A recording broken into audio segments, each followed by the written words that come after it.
Good morning students welcome to VS Odia education. आज गोटे बहुत इंपोर्टाट क्वेश्चन करवा जहाँकि उदाहरण 3। प्रबल बात्यारे गोटे सीधा नड़िया गछ भांगी पड़ू भग्न अंशटी मूलगंटी सह लगी रही अग्रभाग गछ मूलरू 6 मीटर दूर रे भूमि को स्पर्श कला। अच्छा, तो गोटे कौन थिला ना गोटे नड़िया गछ थिला। तो जमती डायग्राम रे देखि पारथिबे ए जो आमर एसीटा ना कि सेटा हला गोटे नड़िया गछ। तो प्रबल बात्यारे से नड़िया गछटा कौन हला सेटा भांगी गला। तो भांगी जाकि कोठी पड़ला डी पॉइंट रे पड़ला। को पॉइंट रे डी पॉइंट रे पड़ला। आ जेते बेले से भांगी जाई पड़िला सेटा जो आम तार जो गछर मूल बा चेररू केते डिस्टेंस रे पड़िला ना 6 मीटर दूरतार पड़िला। भांगी जाइथिबा अंशर दैर्घ्य तो जोटा भांगी तार दैर्घ्य माटी उपरे थिबा थुंटार अंशर दैर्घ्य अपेक्षा 2 मीटर अधिक। अच्छा, ये देखो एटा कोटा भांगी जाइए भांगा अंश कोटा ए बी है भांगी जाइथिबा अंश। तो ए बीटा कहूँ बीसी ठारू 2 मीटर अधिक। ए बीटा कौन हम बीसी ठारू 2 मीटर अधिक हेब।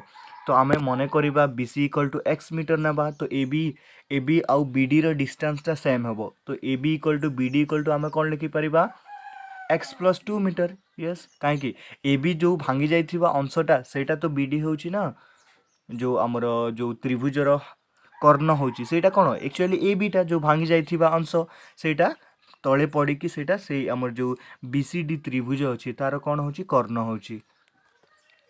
तो बीसीडी समकोणी त्रिभुज हम आम जो कोण सीटा सेटा हो कौन आमर समकोण।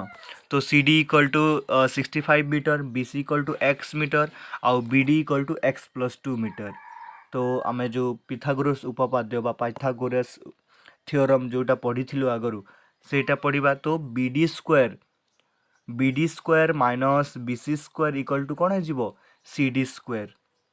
ओके, सो यहाँ B D square B D रो स्क्वायर माइनस बी सी रो square equal to C D रो स्क्वायर माने जो आम एच स्क्वायर बी डी रो स्क्वायर मान कौन H square minus P square equal to B square हो।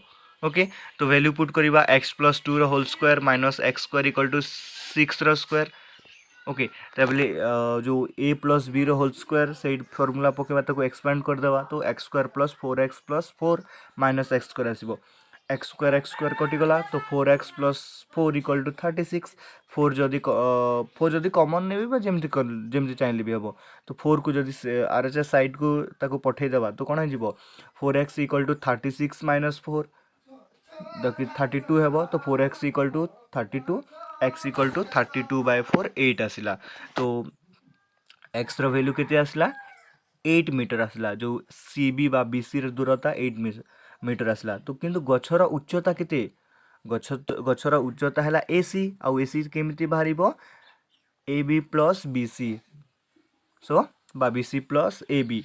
तो बी सी बाहरला एक्स आउ ए बीटा कौन एक्स प्लस 2 दुईटा को जदि ऐड करदेबा एक्स रो वैल्यू पकईदेबा तो 8 + 2 जहाँकि हम आमर 18 मीटर।